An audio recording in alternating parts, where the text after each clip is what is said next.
I've just finished playing my second playthrough of Realm of Thrones, which is a Mount and Blade 2 Bannerlord mod, and I just wanted to share my thoughts so far, especially since I've had a lot of success with my previous video I posted like 2 or 3 days ago.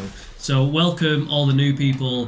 For my first playthrough, my main goal was just getting a dragon and seeing what the dragon gameplay was like. So if you don't know, there are 2 versions of each dragon in the Realm of Thrones mod. You can get multiple dragons. The one I went for was Drogon because he had the most health. You can get the golden one and you can get the other 2 from Daenerys. If you want to get these dragons legit, you can capture Daenerys, beat her army, and then take the dragon and put it into your inventory where your horse would normally be. Or I've heard on Reddit that someone said you can actually buy them from markets in towns, but they are very rare, so I've not seen them, but I've not been jumping around the markets. I'm a dirty little cheater, so I use the inventory hack to just drag them across. So if you don't know what I'm on about, go watch my detailed 17-minute tutorial on cheating and modding in Bannerlord. But essentially, I've enabled cheats and it allows me to access literally everything in the inventory. So I can just drag it across and I've got a dragon. So when I was doing this, I noticed that the dragons come in 2 versions. You've got normal dragons, so let's say Drogon will just be Drogon. When you equip him into the saddle slot or the horse slot, it's treated like a giant horse. So if you're familiar with the War Elephant mod, I've covered it on this channel in the past. Essentially, it's just a really big horse that has got deadly horse charges implemented into it. So the dragon acts the same as that. And if you press F, you can go Dracarys, and it's like Dragonfire. So unfortunately, it locks you in place, and it's not like the most satisfying ability, but you can literally just run over an army of like 100 and just stomp them all to death. And then combine that with the Dragonfire and you just make mincemeat out of everything. But like I say, I'm all about satisfying combat and satisfying gameplay. So after I'd like fiddled with that, it's like, oh, I've already played the War Elephant mod. It's the exact same thing, but I can just awkwardly lock myself in place for 5 seconds and breathe some fire. But once you get onto a flying version of one of these dragons, oh my god, it changes the game. So not only can you fly above the battlefield, it allows you to like aim and steer your dragon while you're breathing fire. So you can literally bait the enemy to like run at you in a straight line. So what I do is, you'll probably see it in these clips, if you spawn in, like a big row will just run at you. If you fly off to the right or the left and then like do a Yui and come in, they're all like laid up in a perfect line for you, and you can just like Dracarys, like burn 200 of them and fly over them, and then it leaves this fire patch, it burns them. You can change all the settings to like kill them or wound them, whatever you want in all the mod settings, but it's the ultimate dragon riding fantasy delivered, and they've done really well in this Game of Thrones total conversion mod. So 10 out of 10, very enjoyable. So there we go. You've seen the good bits. Now I can slag it a little bit because let's do a positive, negative, positive sandwich, so to speak. The one thing I wish the flying dragon could do is change its like Y-axis, not its Y, its Z-axis. Like, I wish it could go up and down. Currently, it's locked on one plane up in the sky. So if you've got terrain where there's big hills or there's trees or whatever, your dragon will either get stuck in the tree because the hitbox is absolutely ginormous, or let's say I wanted to see, so this is my, after I'd like flown over an army and torched them in my previous video, like boom, my tick box was complete. That's what I was craving for that game, for that session. But for this session, it's like, okay, I can do that. Now what I want to do is storm Castle Black with an army of like White Walkers, and I wanted to burn King's Landing to the ground. Unfortunately, because I can't control the height of the flying dragon, your dragon kind of just awkwardly flies into like the siege walls, and it can't set fire to anything, and it can't go up and burn or stomp on anything. So unfortunately, it's not fully there yet. Like they're still working on it. It is a beta, so you can't expect too much, and it's free. I've read on the forums that flying versions can only be accessed in the inventory, but that might have been an old comment, so I'm not sure what the plan is. If this is the final release, it's a bit like gutting because they're like at the finish line and they're like stumbling at the finish line because I just want to go up and then burn the town, but I understand that the code must be a nightmare, the hitboxes must be a nightmare, like it's not an easy task. So what they've got so far is excellent. I just wish we could have that finale where toasting King's Landing is the dream. So last playthrough I was just bullying the Tullys, and this time it's like, okay, I'm going north because I can only find like bands of like 18 humans and stuff like that. So I thought, oh, surely if I go north I'll find some White Walkers and some Rights and stuff, and someone on Reddit was very helpful as well. Once you go over the wall, you can find bands and packs of like Rights. There was an 81 I found, and then there was like 151, and then I went to the top left and I saw a 350 army. So I was hoping that would have been like the Night King or something, but it wasn't. It was just like 6 White Walker commanders like blended into a group. The White Walkers are really OP, so if you've got like 2 or 3 of them on you, they'll absolutely beat you up. Because I've got like loads of gameplay mods. I'm OP. I've got level 500 perks and all level 500 skills and all perks, etc. And 3 of them on me, I couldn't even like. I was just getting battered. So I had to like press Z to sprint and like get away and then come back in at them like one at a time, or just shoot them with a bow. They're pretty easy to kill with a bow. And one of the best things you can get in this mod is the giant bow with giant arrows. Like you'll have seen the clips by now at the start of the video. Your bow is like 2 times the normal size. I'm sure it's intended for giants. That's the point. I've not even seen a giant yet, so maybe that'll be my 3rd playthrough. I'll go hunt for some giants, but I'm not even sure if they're in the game yet. Anyway, the giant bow and the giant arrows work, and they're treated like javelins. So not only do they do a crazy ragdoll, they also like go through multiple people, so you can get like collateral kills. It's really satisfying, especially in like siege moments when there's a bit of a blockade and it's all like jammed. Get your piercing giant arrows out and just like clear a path and then start swinging your glaive around. Other mods that I've got working with this is Dismemberment. Shout out to that developer. He's excellent in the Bannerlord modding scene. He also maintains Zorbarak's Legacy, so definitely go check that out. What that allows you to do is deadly horse charges, slow motion is tied in with Dismemberment. It gives you a more satisfying camera angle, like a dynamic camera view, and then there's loads of other goodies in there. So if you want to achieve the satisfying gameplay that I'm showing now, Zorbarak's Legacy, Dismemberment will get you there. I did try getting arrow cam working, but unfortunately it just crashes, but I'd love for that to work. Maybe because I'm using the giant bow and the giant arrow it's not working. Potentially if I switch to the noble bow and some default arrows, it could maybe work there, so I'll test that in future.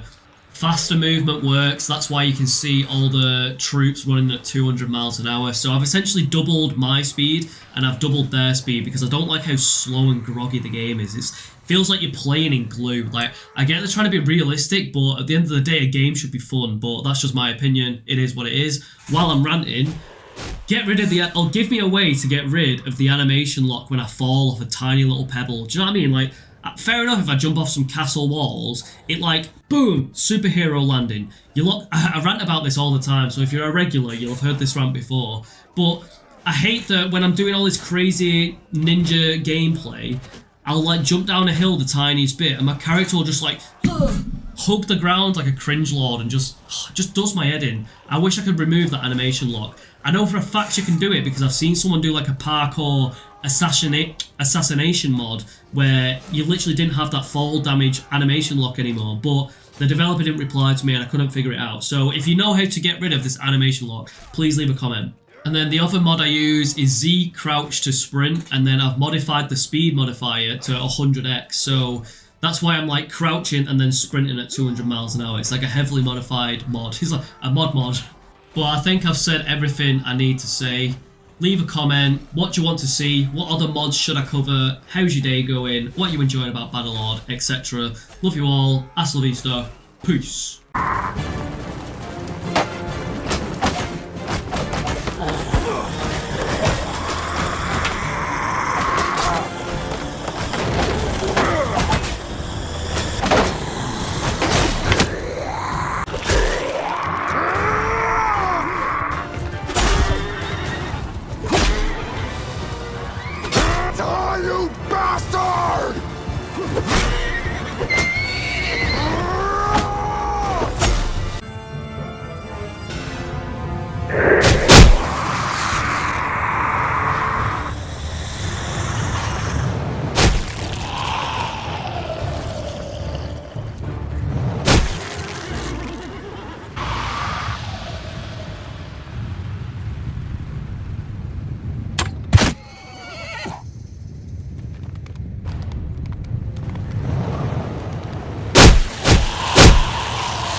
At last! Orders!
Die, you bastard!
Not that way! Curse you!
Show them!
Ah!